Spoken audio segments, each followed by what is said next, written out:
ಓಂ ಶ್ರೀ ಕೃಷ್ಣ ಪರಮಾತ್ಮನೇ ನಮಃ. ಅಥ ಶ್ರೀಮದ್ಭಗವದ್ಗೀತಾ ಅಥ ಪಂಚದಶೋऽಧ್ಯಾಯಃ ಪುರುಷೋತ್ತಮಯೋಗಃ.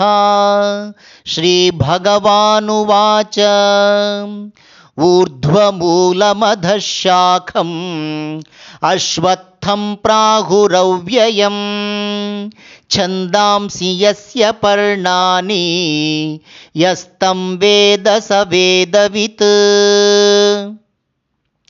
ಅಧಶ್ಚೋರ್ಧ್ವಂ ಪ್ರಸೃತಾಸ್ತಸ್ಯ ಶಾಖಾ ಗುಣಪ್ರವೃದ್ಧಾ ವಿಷಯ ಪ್ರವಾಲಾಃ. ಅಧಶ್ಚ ಮೂಲಾನ್ಯನುಸಂತತಾನಿ ಕರ್ಮಾನುಬಂಧೀನಿ ಮನುಷ್ಯಲೋಕೆ.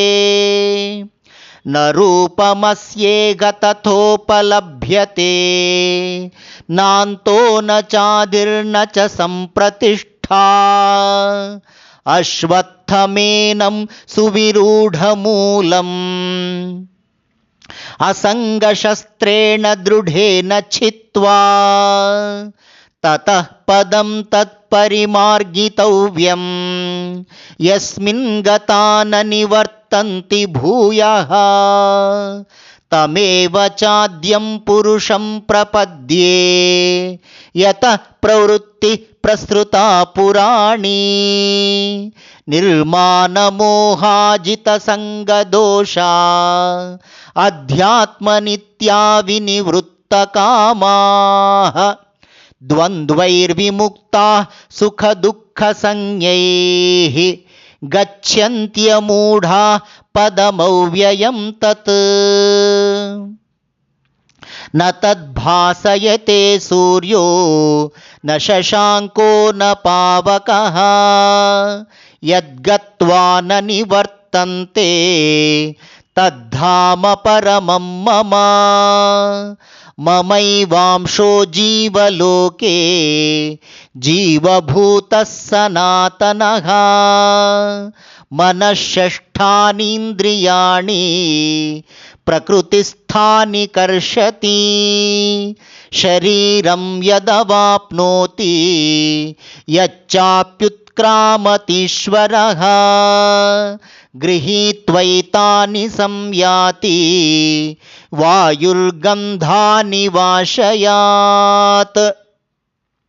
ಶ್ರೋತ್ರಂ ಚಕ್ಷುಸ್ಪರ್ಶನಂ ಚ ರಸನಂ ಘ್ರಾಣಮೇವ ಚ ಅಧಿಷ್ಠಾಯ ಮನಶ್ಚಾಯಂ ವಿಷಯಾನುಪಸೇವತೆ.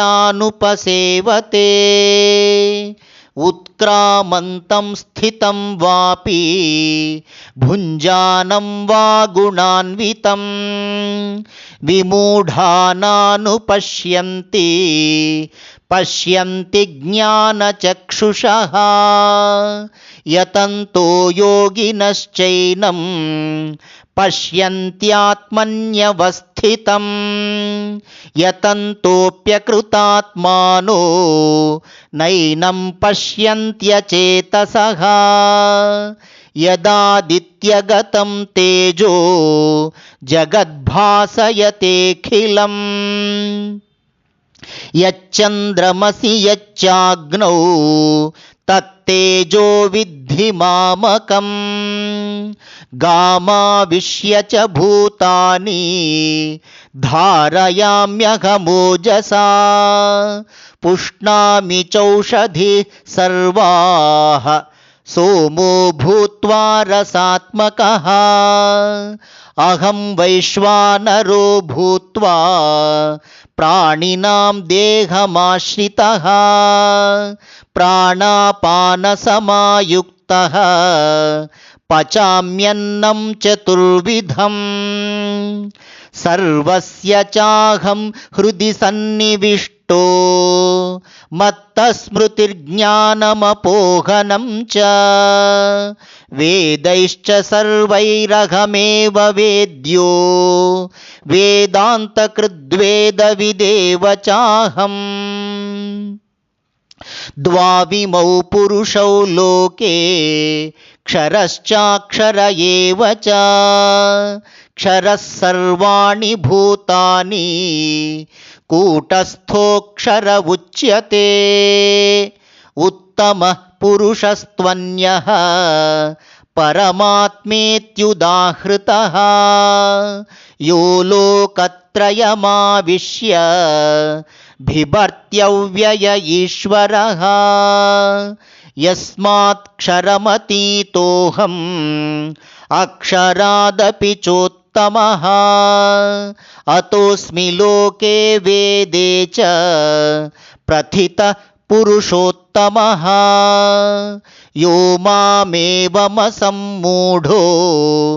जानाति पुरुषोत्तमं स सर्वविद् भजति मां सर्वभावेन भारत इति गुह्यतमं शास्त्रम् इदमुक्तं मया नघ एतद्बुद्ध्वा बुद्धिमान् स्यात् कृतकृत्यश्च भारत।